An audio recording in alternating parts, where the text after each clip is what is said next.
வணக்கம் நேயர்களே, சத்தியம் தொலைக்காட்சியின் சத்தியம் சாத்தியம் விவாத மேடைக்கு உங்களை அன்போடு வரவேற்கிறோம். இன்றைய தினம் தமிழகம் முழுவதும் பரபரப்பாக இருக்கக்கூடிய, தமிழகத்தை ஏறக்குரிய ஸ்தம்பிக்க வைத்துள்ள பிரச்சனையாக பார்க்கப்படுவது போக்குவரத்து துறை ஊழியர்களுடைய போராட்டமாகும்.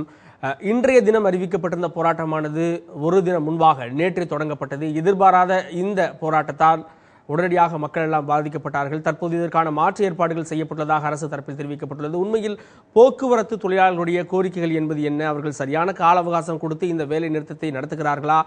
வேலை நிறுத்தத்தை அவர்கள் நடத்துவதை தடுப்பதற்கு அரசு தரப்பில் என்னென்ன நடவடிக்கைகள், பேச்சுவார்த்தை மேற்கொள்ளப்படுகிறது என்பதும், அதே நேரத்திலே அவர்களுடைய கோரிக்கைகள் என்னென்ன கோரிக்கைகள் ஏற்கப்படாமல் உள்ளது, இதன் பின்னணியில் ஏதேனும் அரசியல் இருக்கிறதா என்றால் 11 தொழிற்சங்கங்கள் இணைந்து இந்த போராட்டத்தை நடத்துகின்றன.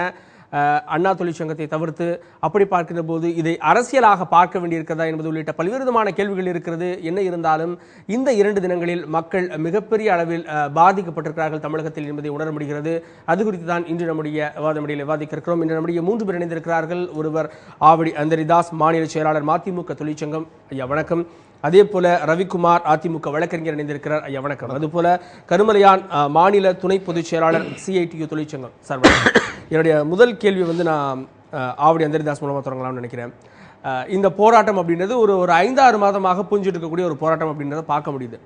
இது திடீர்னு ஒரு எதிர்பார்த்த தினம் அப்படின்றது 29 அப்படின்னாங்க. திடீர்னு நேற்றைய தினமே தொடங்கப்படுவதனுடைய நோக்கம் என்ன? திடீர்னு தொடங்கப்படுது அப்படின்னா ஒரு மக்களை ஸ்தம்பிக்க வைக்கணும் அப்படின்ற ஒரு உள்நோக்கம் இருக்குமா இந்த போராட்டத்துக்கு? அதாவது அரசியல் என்பது அன்னதான சமாஜமும் அல்ல, உரிமை கிளர்ச்சி என்பது உண்டி பெட்டி நிரம்பியவுடன் கருகி போய்விடுதல்னு அண்ணா சொன்னார். தொழிற்சங்கத்தை பற்றி சொல்லும் பொழுது பலருடைய எண்ணங்களை, சக்திகளை ஒன்று திரட்டக்கூடிய இடம்தான் தொழிற்சங்கம் என்று சொன்னார்கள். ஆனால் மாறி வரும் சூழ்நிலையில் இன்றைக்கு என்ன நிலைமை என்று சொன்னால், இருக்கின்ற 11 தொழிற்சங்கங்களும் ஒன்றிணைந்து போராட வேண்டிய ஒரு இக்கட்டான காலகட்டம். நீங்க சொல்றீங்க பொதுமக்களை பாதிக்கிறதுன்னு சொல்லிட்டு, அது எதுக்குன்னு சொன்னா அரசாங்கத்தினுடைய கவனத்தை கவர்வதற்காகத்தான் வேலை நிறுத்த போராட்டம் என்று எப்பொழுதுமே இருந்து கொண்டிருக்கிறது. அதாவது ஒரு காலகட்டத்தில் பகத்சிங்கும் பட்டுகேசர தத்தும் பாராளுமன்றத்தினுடைய மேல் மாடத்திலிருந்து கீழே வெடிகுண்டை போட்டு சில பிட் நோட்டீஸை போட்டாங்க. அதில் என்ன போட்டிருந்தாங்க அப்படின்னு சொன்னால், 1929ஆம் ஆண்டு மார்ச் மாதம் இன்றைக்கு கொண்டு வரப்படுகின்ற அந்த மசோதா, இண்டஸ்ட்ரியல் டிஸ்பியூட் ஆக்ட் என்கின்ற மசோதா தொழிலாளர்களுக்கு விரோதமானது. ஆகவே அரசாங்கத்தினுடைய செவிட்டு காதுகளுக்கு கொண்டு வர வேண்டும் என்பதற்காகத்தான் இதை நாங்கள் போட்டோமே தவிர யாருடைய உயிரை வாங்குவது என்னுடைய நோக்கம் அல்ல என்று சொன்னார்கள். ஆகவே ஒரு தொழிற்சங்கங்கள்லாம் இணைந்து ஒரு போராட்டம் நடத்துகிறது என்று சொன்னால் அரசாங்கத்துடைய கவனத்திற்கு கொண்டு வர வேண்டும் என்பதற்காகத்தான். இன்றுதானே நடைபெறுவதாக இருந்தது. திடீர்னு ஒரு ஞாயிற்றுக்கிழமை இந்த போராட்டத்தை நடத்த வேண்டிய தேவை என்ன? அதாவது 77ஆம் ஆண்டிலிருந்து 3 வருடத்துக்கு ஒரு முறை ஊதிய ஒப்பந்தம் போடப்பட வேண்டும் என்பது மரபு, நியதி, அதுதான் நடந்து கொண்டிருக்கிறது. ஆனால் இந்த கடைசி ஒப்பந்தம் என்பது 31/8/2013 முடிந்துவிட்டது. ஆகவே 1/9/2013 புதிய ஒப்பந்தம் போடப்பட வேண்டும் என்பது நியதி. ஆனால் இந்த 15 மாத காலமாக எந்தவித பேச்சுவார்த்தையும் தொடங்க இயலாமல், அவருடைய அந்த சலுகைகள், ஏற்கனவே இருக்கின்ற சலுகைகளுடன் நடைமுறைப்படுத்தப்படாமல் இன்றைக்கு இருக்கின்ற அந்த காலகட்டத்திலே தான் நீங்கள் சொன்னீர்கள், ஏன் இப்படி திடீரென்று போராட்டம் நடைபெற்றது என்று ஒரு கருத்தை சொன்னீர்கள். 29ஆம் தேதி என்று அறிவித்துவிட்டு 28ஆம் தேதி ஏன் நடத்தினீர்கள் என்று சொல்லியிருக்கள். அதற்கான காரணம் என்ன என்று சொன்னால், பொதுவாக இது மாதிரி போராட்ட காலங்களிலே அவர்கள் எடுக்கின்ற அந்த விடுப்பு கொடுப்பார்கள். விடுப்பு கொடுக்கும் பொழுது அதை விடுப்பை அக்செப்ட் செய்ய வேண்டும். ஆனால் இவர்கள் ஆப்சென்ட் என்று போட்டுவிட்டு 24/11 போராடியதற்கும், டிசம்பர் 2 திருச்சியிலே மிகப்பெரிய பேரணி நடத்தியதற்காக அவர்கள் எடுத்த விடுப்பையும் சாங்ஷன் பண்ணாமல், அவற்றை இன்றைக்கு லாஸ் ஆஃப் பே என்கின்ற கணக்கிலே அந்த விடுப்பை அங்கீகரிக்கவில்லை. அதற்கு 20, 21, 22 5 நாட்களிலே அவர்கள் இழக்கின்ற இழப்பு எவ்வளவுன்னு சொன்னா, லாஸ் ஆஃப் பே எவ்வளவுன்னு சொன்னா 4000 5000. அது இல்லாமல் இடைக்கால நிவாரணம் தருவதாக சொன்னாங்க, 1000 ரூபாய் தருவதாக சொன்னார்கள் இந்த பேச்சுவார்த்தையின் போது. அந்த 1000 ரூபாய் எப்பொழுது தந்திருக்க வேண்டும் என்று சொன்னால், எப்பொழுது அந்த ஊதிய ஒப்பந்தம் முடிக்கிறதோ 1/9/2013 இருந்து கொடுக்கப்பட்டது. அப்படின்னா 15 மாதத்துக்கு 15000 ரூபாய் வந்திருக்கும். ஆனால் அவர்கள் சொல்வது 1/1/2015 இருந்து அடுத்த மாதத்திலிருந்து தான் கணக்கிடப்பட வேண்டும் என்று சொன்ன காரணத்தால் தான் தொழிலாளர்களுடைய அந்த வேகமான இது போராட்டம் ஒரு நாளைக்கு முன்பே வந்து விட்டது. இது ஸ்பான்டேனியஸ் போராட்டம். நிச்சயமாக நீங்க சொன்னீங்க உணர்வு ரீதியான போராட்டம் அப்படின்றீங்க. இந்த கேள்வி நான் கருமலையான் சாட்டை வைக்கிறேன். தோமுசா மற்றும் CITU இவர்கள் இருவரும் தொழிற்சங்கத்தில் இப்போ போராட்டத்தில் முன்பாக நிற்கக்கூடிய கட்சிகளாக இருக்கிறது. பேச்சுவார்த்தை அப்படின்றது நீங்கள் முன்பே பல முறை நோட்டீஸ் கொடுத்தீங்க. இந்த போராட்டத்துக்கு முன்பாக கூட ஒரு 2 தினங்கள் பேச்சுவார்த்தை நடைபெற்றது. இந்த பேச்சுவார்த்தையில் உங்களுக்கு என்ன விதமான தோல்வி ஏற்பட்டது? இந்த பேச்சுவார்த்தையின் தொழிலாளர் துறை அதிகாரிகள் இந்த பேச்சுவார்த்தையை நடத்தினார்கள். பொதுவாக மரபு இந்த இந்த இந்த தொழில், இந்த செக்டார், அரசு போக்குவரத்து இந்த துறையில் சம்பள பேச்சுவார்த்தை எப்பொழுதுமே அமைச்சர் தலைமையிலான அல்லது அதிகாரிகளை கொண்ட ஒரு குழுவும், அந்த குழு எம்பவர்டு குழுவாக அதிகாரம் அளிக்கப்பட்ட ஒரு குழு அதற்கான தயாரிப்பு வேலைகளை செய்யும். அமைச்சர் முன்னிலையில் அந்த பேச்சுவார்த்தை நடைபெறும். இப்பொழுதும் கூட அதிகாரி அதுக்கு கௌரவம் பார்ப்பது அல்ல இந்த தொழிற்சங்கங்களின் பிரச்சனை. அவர்கள் நியாயமாக எதுவுமே அந்த அதிகாரிகள், லேபர் கமிஷனர் எனக்கு அரசு பணம் செலவழிக்க வேண்டும், லேபர் கமிஷனர் யார்கிட்ட பார்கெயின் பண்ணுவது? ஆகவே அரசு உட்கார்ந்து பேசி ஒரு குழு அமைத்து, அதிகாரம் அளிக்கப்பட்ட ஒரு குழு எங்களோடு பேச வேண்டும் என்பதுதான், பேச்சுவார்த்தை நடத்த வேண்டும் என்பதுதான் இப்பொழுது கோரிக்கை. அரசோடு பேச்சுவார்த்தை நடத்து என்பதுதான் கோரிக்கை. அப்போ நீங்க நடத்தின அந்த 2 பேச்சுவார்த்தையுமே வந்து அர்த்தமற்ற இருந்திருக்கிறதா? ஆமா, அது ஒரு ஒரு அர்த்தமற்ற பேச்சுவார்த்தை. அதில் எந்த விதமான பலனும் ஏற்படவில்லை. நாங்கள் கேட்டு வருகிறோம், நாங்கள் போய் வருகிறோம், நாங்கள் அதை செய்கிறோம், நாங்கள் அதை பார்க்கிறோம். அது 15 ஏற்கனவே எந்த ஒரு இடத்துலயுமே உறுதி கொடுக்காத முடியாத, ஏற்கனவே அண்ணாச்சி சொன்ன மாதிரி 15 மாதங்கள் கடந்து விட்ட சூழலில் இதற்கு ஏதாவது திட்டவட்டமான ஒரு முடிவு இல்லாமல், நான் பெரிய பண்ணையார் மாதிரியும் நீ இதை வாங்கிக்கொள் என்று அறிவிக்கிற ஒரு ஃபியூடல் மைண்ட் செட்டு, ஒரு நிலப்பரத்துவ சிந்தனை தொழிலாளிகளிடம் இன்றைய தினம் ஒரு சமரசம் என்ற முறையில் ஒரு பேச்சுவார்த்தையை நெகோசியேட்டிங் டேபிளில் உட்காராமல் இந்த மாதிரியான அணுகுமுறை அரசு தன்னிச்சையாக அறிவிப்பது, இதை கேட்டுக்கொள், நான் இதை தருகிறேன் என்று எல்லாம் சொல்வதெல்லாம் அது கதைக்கு உதவாத பேச்சு. நிச்சயமாக தொடர்ந்து பேசலாம். அதிமுக சார்பில் ரவிக்குமார் இருக்கிறார். இப்போ சார் சொன்ன மாதிரி, ஆவடி அந்தரிதாஸ் சொன்ன மாதிரி, அரசுடைய காதுகளுக்கு பிரச்சனையை எடுத்து செல்வதற்காக போராட்டம் அப்படின்னாரு. ஆனால் ஏறக்குறைய நமக்கு தெரியும், இந்த அரசு மற்ற எல்லா அரசையும் விட தினந்தோறும் வந்து இந்த அரசிலிருந்து உளவுத்துறை மூலமாக என்னென்ன நடக்கிறது அப்படின்ற தகவல்கள் போயிட்டு இருக்கு அப்படின்றது ஊடக வாயிலாக நமக்கு தெரியும். அப்போ இந்த பிரச்சனை இருக்கிறது, இது சட்டமன்றத்திலும் எதிரொலித்தது அப்படின்றது இதற்கு முந்தைய சட்டமன்ற துறையிலே கூட நடைபெற்றது அப்படின்றது எல்லாமே தெரியும். இப்படி இருந்தும் அரசு எந்த இடத்திலே இந்த போராட்டத்தை சரியாக கணிக்க தவறிவிட்டதா அல்லது அரசு அலட்சியமாக இருந்து விட்டதா இந்த விஷயத்துல? இல்லை, இதில் முக்கியமான விஷயம் என்னன்னா, ஒரு கேஸ் வந்து உயர்நீதிமன்ற நிலுவையில் இருக்கு. தர்ஃபோர் நீங்கள் வந்து தன்னிச்சையாக எந்த முடிவும் எடுத்துட முடியாது. முடிவு எடுத்துட்டா நம்ம நீதிமன்றத்துக்கு பதில் சொல்லி ஆகணும். இவர் சொன்னார், மரபுப்படி வந்து அமைச்சர் தான் பேசணும், இந்த மாதிரி இவங்க வந்து லேபர் கமிஷனர் பேசினார், அதுக்கப்புறம் அந்த துறை அதிகாரி பேசினாங்க, அவங்க வந்து நான் பார்க்கிறேன் வைக்கிறேன் அப்படின்னு சொல்கிறாங்க.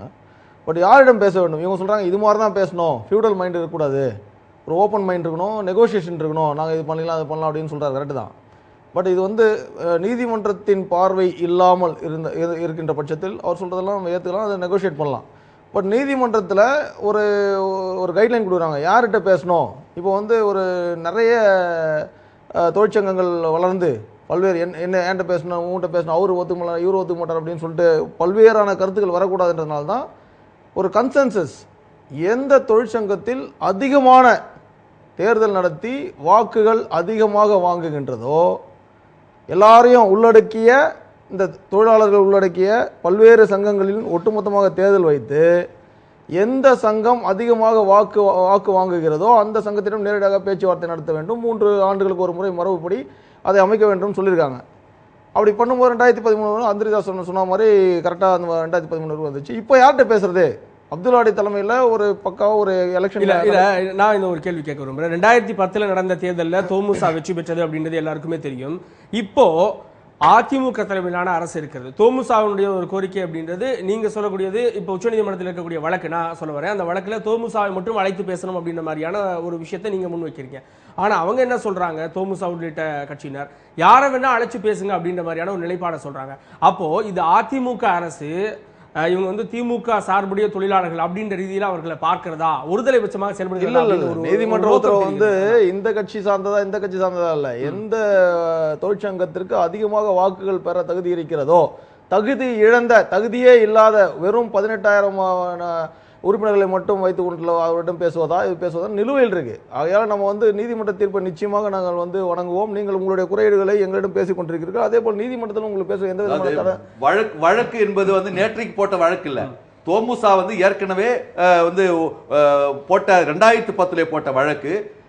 ரிட் பெட்டிஷன் வந்து 1425 ஆஃப் 2010 என்கின்ற அந்த வழக்கு அதில் என்ன சொல்லியிருக்காங்கன்னா, சென்னை உயர்நீதிமன்றத்தில் அந்த அப்பீல் வந்து பெண்டிங்கில் இருக்குது.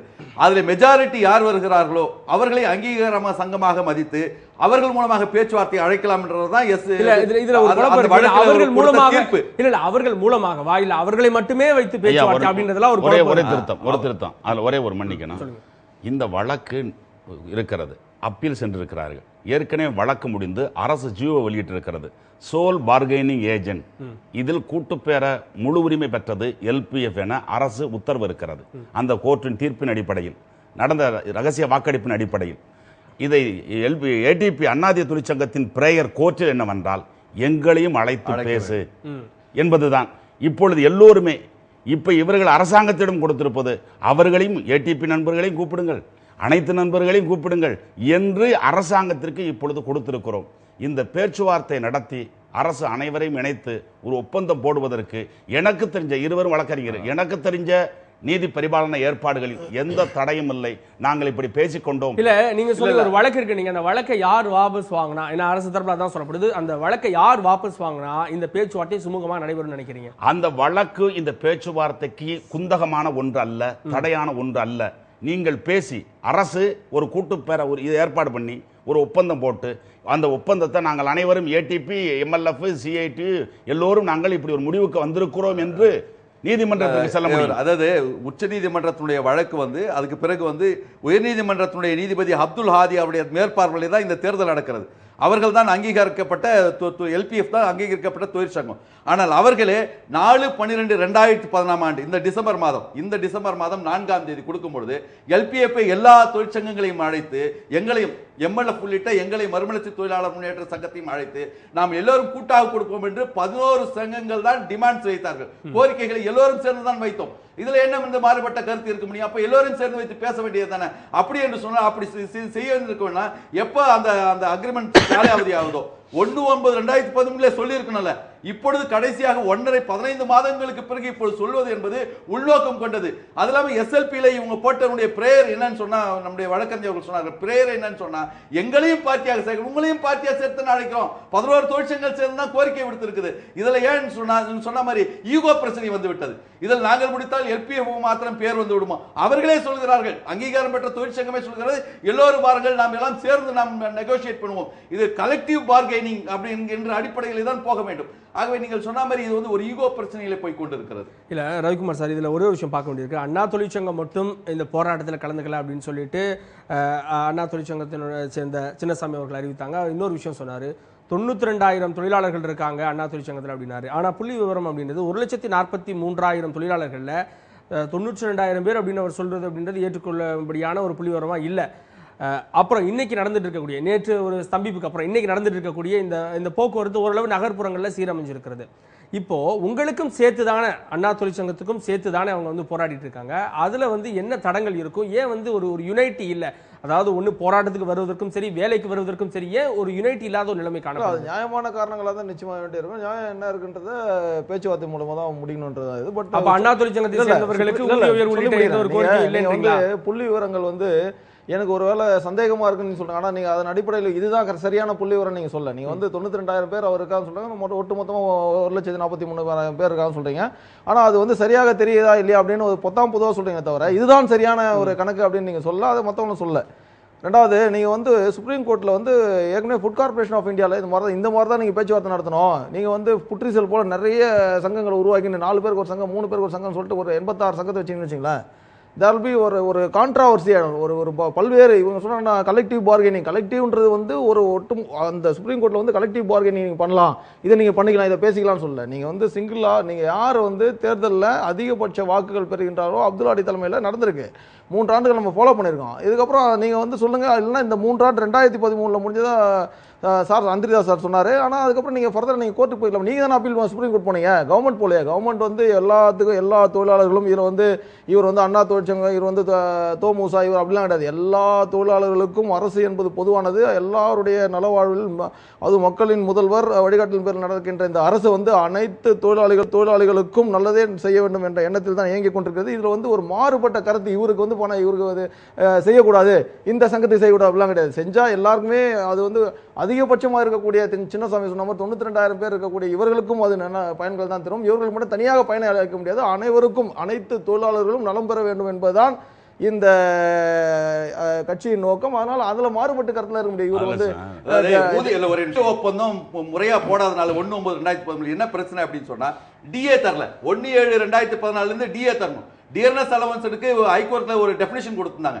DA is nothing but the device to protect the real income from the erotic price. ஏறுகின்ற விலைவாசியின் காரணமாக இறங்குகின்ற பணவீக்கத்தை சரிகட்டக்கூடிய பணம் தான் DA ன்னு சொன்னாங்க. ஆனா இன்னைக்கு வந்து 11 மாதமா 12 மாதமா வந்து DAவே தரல. இன்னைக்கு DAவையும் PFையும் கிராட்டிட்டியும் தராம தொழிலாளருடைய பணம் 4000 கோடி ரூபாய் பணம் இன்றைக்கு முடங்கி கிடக்கிறது. அது வேற எங்கேயோ போய் பயன்படுத்தி கொண்டிருக்கிறார்கள். அது மாத்திரமல்ல, இன்னைக்கு ரிட்டையர்மெண்ட் பெனிஃபிட்ஸ் யாருக்கும் கிடைக்கல. 1.5 வருடம் ஆச்சு ரிட்டையர்ட் ஆனவங்க அவனுக்கு PA கிடைக்கல, PF கிடைக்கல, ரிட்டையர்மெண்ட் பெனிஃபிட்ஸ் எதுவுமே கிடைக்கல. எல்லாவற்றையும் வைத்துக் கொண்டு சொல்லியிருக்கிறார்கள். அதாவது அக்டோபர் 18 இருந்து டீசல் விலையை குறைச்சாங்க. 1 லிட்டர் வந்து 6 ரூபாய் 60 பைசா குறைஞ்சது. இன்னைக்கு அன்றாடம் பயன்படுத்தி கொண்டிருக்கின்ற அந்த ஒரு பயனீடு எவ்வளவு சொன்னா கிட்டத்தட்ட 40 லட்சம் லிட்டர் டீசல் பயன்பட்டு கொண்டிருக்கிறது. 6 ரூபாய் 60 காசு குறைஞ்சதுனால 5400 கோடி ரூபாய் இருக்கிறது. அவற்றையெல்லாம் தொழிலாளர்களுக்கு தர வேண்டிய அந்த நன்மை பல திட்டங்கள் DA முதற்கொண்டு எல்லாமே நிலுவையில் இருக்கின்ற காரணத்தால் இன்னைக்கு வந்து 3 விதமான தொழிலாளர்கள் அங்கே இருக்கிறார்கள். ஒன்று கன்ஃபார்ம்டு நிரந்தர தொழிலாளர்கள் இருக்கிறார்கள், இன்னொன்று CL தொழிலாளர்கள் இருக்கிறார்கள், 3 ரிசர்வ்டு கண்டக்டர், ரிசர்வ்டு டிரைவர் சொல்லிட்டு RD RC இருக்காங்க. அந்த RD RC நிலைமை ரொம்ப பேத்தட்டிக் கண்டிஷன். என்னன்னா 562 ரூபாய் தரணும், இன்னைக்கு 260 ரூபாய் தர்றாங்க. மப்சல்ல 230 ரூபாய் தர்றாங்க. ஆக இன்னைக்கு வந்து மினிமம் வேஜஸ் ஆக்ட் நமக்கு நிலுவையில் இருக்கு. அந்த மினிமம் வேஜஸ் நம்ம பார்க்கணும்னா ஒரு நாளைக்கு அந்த CL வர்ற அந்த பெர்மனன்ட் டெம்பரரி தொழிலாளி வந்து 153 ரூபாய் கூட வாங்கல. ஆக அந்த கட்டத்தில் வந்து இன்னைக்கு நிலைமைகள் சரியா இருக்கிறதுனால வேண்டும் என்று இவற்றையெல்லாம் தொழிலாளர்களுக்கு தரக்கூடாது என்பதற்காக அரசாங்கம் திட்டம் போட்டு ATPயை வைத்துக் கொண்டு நாடகம் ஆடுகிறது என்பதுதான் எங்களுடைய. இல்ல நீங்க சொல்றீங்க இல்ல அரசாங்கம் நாடகம் ஆடுகிறது அப்படின்னு இருந்தாலும் நாளைக்கு ஒரு பேச்சுவார்த்தை அப்படின்னு வந்தா, நாளைக்கு ஒரு பேச்சுவார்த்தை வந்த பிறகு இந்த இடைப்பட்ட காலத்தில் இருக்கக்கூடிய இந்த 2013 இருந்து வரக்கூடிய அந்த பலன்களையும் அடைய போவது நீங்கள் தானே. கொஞ்சம் காலம் தாழ்த்தி வந்தாலும் கிடைக்க போகுது உங்களுக்கு தானே. அப்ப இடைக்கால நிவாரணம் எப்ப அறிவிச்சிருக்கணும்? 2013 செப்டம்பர்ல இருந்து அறிவிச்சிருக்குல்ல, ஏன் 2015 போட்டாங்க? அதான் கேக்குறேன், இதுல என்ன உள்நோக்கம் இருக்கும் நீங்க நினைக்கிறீங்க? என்ன உள்நோக்கம் நீங்க சொல்ல விரும்புறீங்க? ஐயா ஒரே ஒரு நிமிஷம். அதாவது வந்து இந்த பேச்சுவார்த்தையில் எந்த சட்ட தடங்கள் இல்லை. அரசாங்கம் அப்படி ஒரு காரணம் கற்பிக்க வேண்டாம். அரசாங்கத்துடைய பூவர் கவர்னன்ஸ் இதுக்கு அட்டார்னி ஜெனரல் ஒப்பீனியன் கேட்கட்டும். இந்த மாதிரி பிரச்சனை இருக்கிறது, ஆகவே நாங்கள் இது பேச போகிறோம். அல்லது கோர்ட்டில் இவங்க மூவ் பண்ணாங்களா? 1.5 ஆண்டுகளாக இப்படி ஒரு பிரச்சனை இருக்கிறது. ஒரு கேந்திரமான பொது போக்குவரத்து சார்ந்த ஒரு பிரச்சனை, மக்கள் இப்படி அவதிக்குள்ளாவார்கள். ஆகவே 1.5 வருடமா பட்டினி போடுகிறோமே, எப்பொழுது வேண்டாலும் இது வெடிக்க வாய்ப்பு இருக்கிறது என்று புத்திசாலித்தனமாக அரசு தேவையானால் சட்ட ஆலோசகரின் ஆலோசனை பெறுவதோ அல்லது தொழிற்சங்கங்களிடம் முகாந்திரம் பெறுவதோ எந்த ஏற்பாடும் இல்லாமல் காய போட்டுட்டு பிரச்சனையை இழுத்தடிச்சிட்டு அவர்கள் எடுத்த எழுப்புக்கு இன்றைய தினம் ஏதாவது ஒரு முடிவெடுப்பது தான் பிரச்சனை காரணம். தொழிலாளி இருக்கிற பாயிண்ட ஏன் இவர்கள் ரெகனைஸ்டு எல்பியோட பேச்சுவார்த்தை நடத்தட்டும். சட்டபூர்வமாக இப்போ அண்டர் டிஸ்பியூட் மற்றதெல்லாம், ஆனால் LPF ரெகனைஸ்டு. எல்பியோடு இவர்கள் பேச்சுவார்த்தை நடத்த தயாரா? எல்பியோடு பேச்சுவார்த்தை நடத்த மாட்டார்கள். LPF உட்பட எல்லோரும் அதிமுக அனைவரும் சேர்ந்து நடத்துவோம் என்று அரசுக்கு எழுதி கொடுத்தாச்சு, அதோடும் நடத்த மாட்டார்கள். வேற வேற காரணங்களை இன்றைய தினம் கற்பித்து மக்களை அல்லலுக்குள் ஆக்குவது இவர்களது பூவர் கவர்னன்ஸ். நிச்சயமா தொடர்ந்து பேசுறேன் ரவிக்குமார் சார். இது 2 விதமான கருத்து இருக்கிறது. ஒன்னு, இன்னைக்கு அரசியல் கட்சியினர் சொல்லக்கூடிய விஷயங்கள், இன்னைக்கு பாஜக தமிழக தலைவராக இருக்கக்கூடிய தமிழிசை சவுந்தரராஜன், பாமக தரப்பில் இருந்த ராமதாஸ் சொல்லிட்டவங்க எல்லாம் சொல்லக்கூடியது அரசினுடைய நடவடிக்கைகளால் தான் போக்குவரத்து ஊழியர்கள் இப்போ போராட்டத்தில் ஈடுபட்டிருக்காங்கன்னு ஒன்று சொல்றாங்க. இது ஒன்று. ஆனா இன்னொரு புறம் வரலாற்றை திருப்பி பார்த்தோம் அப்படின்னா அதிமுக அரசு அமைகின்ற போதெல்லாம் போக்குவரத்து தொழிலாளர்களுடைய போராட்டம் அப்படின்றது நடைபெற்று வருகிறது. அப்போ இந்த விஷயத்துல வந்து அரசியல் இருக்கிறது அப்படின்றத வந்து ஏறக்குறைய நம்மளால யூகிக்க முடிகிறது. ஒருவேளை நீங்க சொன்ன மாதிரி அரசுக்கு ஒருவேளை இதுல ஈகோ இருக்கலாம், இவங்ககிட்ட என்ன நம்ம பேச்சுவார்த்தை நடத்தணும் அப்படின்ற மாதிரி ஈகோ இதற்கு காரணமா இருக்குமா? இல்ல ஒவ்வொரு முறையும் இதே மாதிரி நடக்கிறப்போ மக்களுக்கு அரசு மேல ஒரு அவப்பேர் ஏற்படுவதற்கு வாய்ப்பு இருக்குதானே? இல்ல அதாவது 2 பேச்சுவார்த்தையே நாங்க நடத்தவே இல்லை, இது வரைக்கும் யாருமே கூப்பிடல அப்படி இல்லை. பேச்சுவார்த்தை நடந்தது, அது உங்களுக்கு வந்து ஒத்து வராத மாதிரி நீங்கள் சொல்லி ப்ரொஜெக்ட் பண்ணிவிட்டு உடனடியாக இம்மீடியட்டாக ஒரு ஏற்கனவே திட்டம் போட்டு ப்ரீ டிட்டர்மைண்டாக வந்து இந்த மாதிரி ஒரு போராட்டம் நடத்தி மக்களை டிஸ்டர்ப் பண்ணோன்னு நீங்கள் நினைக்கிறேன். மக்களை வந்து இன்னுமே பேச்சுவார்த்தை நாங்கள் வந்து டோர் க்ளோஸ் பண்ணல, எல்லாமே க்ளோஸ்டு, ஷட்டர் க்ளோஸ்டு, நீங்கள் பேசக்கூடாது, இவங்க பேசக்கூடாது அப்படிலாம் சொல்ல. நாங்கள் நீதிமன்றத்தில் வழக்கு நிலுவையில் இருக்கு. இவர் எந்த விதமான நடவடிக்கை எடுக்கலன்னு சொல்றாரு. நாங்கள் வந்து ஒரு கோர்ட்டுக்கு வந்து நம்ம கைட்லைன்ஸ் கொடுக்க முடியாது, நீ இத்தனை நாள் எடுத்தாகணும், இத்தனை நாளில் இது பண்ணோம் அப்படின்னு நம்ம சொல்ல முடியாது. நீதிமன்றங்களில் வழக்கு வந்து நம்ம வந்து லிஸ்ட்டில் வரும்போது தான் அதை நம்ம ஏற்கனவே வந்து அதை கவுண்டர் போடுறது எல்லாமே சரியாக பண்ணிட்டு தான் வராங்க. இவர் சொல்கிற மாதிரி நாங்கள் நீதிமன்றத்தில் எந்த விதமான நடவடிக்கைகளில் திடீர்னு வெடிக்க போகிறது என்று ஏற்கனவே ஒரு சித்தாந்தத்தை வைத்துக்கொண்டு நம்ம ஒர்க் பண்ணலாம் அப்படிலாம் சொல்ல முடியாது. அதனால நம்ம என்ன நடவடிக்கை எடுக்கணுமோ சட்டப்படி கண்டிப்பாக நிச்சயமாக பேச்சுவார்த்தை நடத்தலாம். இல்லை 26 நடத்திருக்காங்க, இவங்க நடத்தி வெளியே வந்துட்டு நான் ஒரு பொதுவான ஒரு கேள்வி கேட்குறேன். இன்னைக்கு நீங்க ஒரு தொழிற்சங்கம் சொல்லக்கூடிய ஒரு விஷயத்தை இந்த மக்களும் உலகமும் நம்புமா, இல்ல 11 தொழிற்சங்கங்கள் சொல்லக்கூடிய விஷயத்தை அந்த பேச்சுவார்த்தையில் என்ன நடந்தது அப்படின்னு சொல்றதை நம்புமா? இல்லை, அது நீங்க சிம்பிள். அதாவது அதாவது ஜனநாயகத்திலே உலகத்திலே மிகப்பெரிய ஜனநாயகம் வந்து தேர்தல் திருவிழாவில் வந்து தனித்து நின்று வந்து 37 தொகுதி கொடுத்துருக்காங்க, மற்றவங்களாம் தொகுதி கிடைக்கல. அதனால நீங்கள் அந்த மாதிரி 11 பேர் இருந்தால் அது பயங்கரமான இதெல்லாம் சிங்கிளாக தான் வரும். அம்மா புரட்சி தலைவர் அம்மா வந்து ஒரே ஒரு எல்லா இடத்துலையும் தேர்தல் பண்ணாங்க, 37 தொகுதி வெற்றி பெற்று நான் பேசி இன்னொரு கேள்வி சொன்னீங்க என்னன்னா அதிமுக வரும்போதெல்லாம் அதாவது அதிமுக வந்து நீங்க வரும்போதெல்லாம் இந்த மாதிரி சொல்றீங்க, சில மாற்று கட்சியில இருக்கும் போதெல்லாம் வந்து ஜாதி தகராறா இருக்கு, ஜாதி மோதலா இருக்கு, மரம் வெட்டிருக்காங்க, எவ்வளவு விஷயம் அது ரைட். அது பாத்துக்கலாம். அது வந்து 37 தொகுதி ஜெயிச்சிருக்கிறது உண்மை, அது தனியா தான் நின்று ஜெயிச்சாங்க.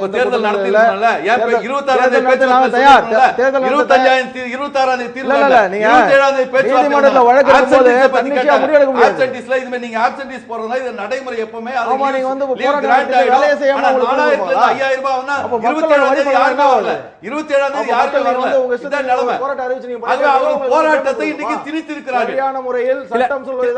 சரி, நீங்க சொல்லுங்க சட்ட ரீதியாக என்ன நடவடிக்கை எடுக்க போறீங்க? இந்த போராட்டத்தை முடிவு கொண்டு வரதுக்கு பேச்சுவார்த்தை மூலமா முடியல, அப்ப சட்ட ரீதியாக என்ன நடவடிக்கை கொண்டு வர போறீங்க? சட்ட ரீதியாக நாங்க வந்து என்ன சட்டம் சொல்லுதோ நாங்க வந்து இப்போ வந்து ஆல்டர்னேட் வந்து மக்கள் தான் எங்களுக்கு எல்லாத்தோட பிரதானம் வந்து வெல்ஃபேர் ஆஃப் த பப்ளிக் தான். உடனடியாக நாங்கள் மாற்று ஏற்பாடு செஞ்சு அரசோட கடமையை நாங்கள் நிறைவேற்றியாக வேண்டும். 22,000 போக்குவரத்து காணில இருக்கிறவங்க மக்களா தெரியல உங்களுக்கு? எல்லாருமே தான். அதுதான் நான் ஆரம்பத்திலே சொன்னேன். 110 அறிவிக்கை எத்தனை அறிவிப்புகளை இந்த அரசாங்கம் நம்முடைய விவாத நிகழ்ச்சி தலைநகர்ல இடைவெளிக்கு முன்பு இறுதியான ஒரு கேள்வி கருவளையான் சட்டம் வச்சிருக்கேன் சார். நீங்க சொல்லுங்க, 1998 இருந்து நடைபெற்ற பேச்சுவார்த்தை அப்படின்றது தேர்தல்களில் 10% வாக்களி பெற்றிருந்த தொழிற்சங்கத்தோடும் இணைந்து பேச்சுவார்த்தை அப்படி நடத்தினாங்க. 2010க்கு அப்புறம் தான் நீங்க சொல்லக்கூடிய இந்த நிலைமை அதிகபட்சமாக யார் பெற்றிருக்காங்க அப்படின்னு இந்த மாதிரியான ஒரு இக்கட்டான ஒரு நிலைமை வரப்போ அனைத்து தொழிற்சங்கங்களும் சேர்ந்து உச்சநீதிமன்றத்தை ஏன் நாடல? உச்சநீதிமன்றத்திலேயே ஒரு புது பெட்டிஷன் போடல? அபார்ட் ஃப்ரம் தட் நீங்க சொல்லக்கூடிய இந்த உயர்நீதிமன்ற கேஸை தவிர்த்து ஏன் ஒரு பெட்டிஷன்?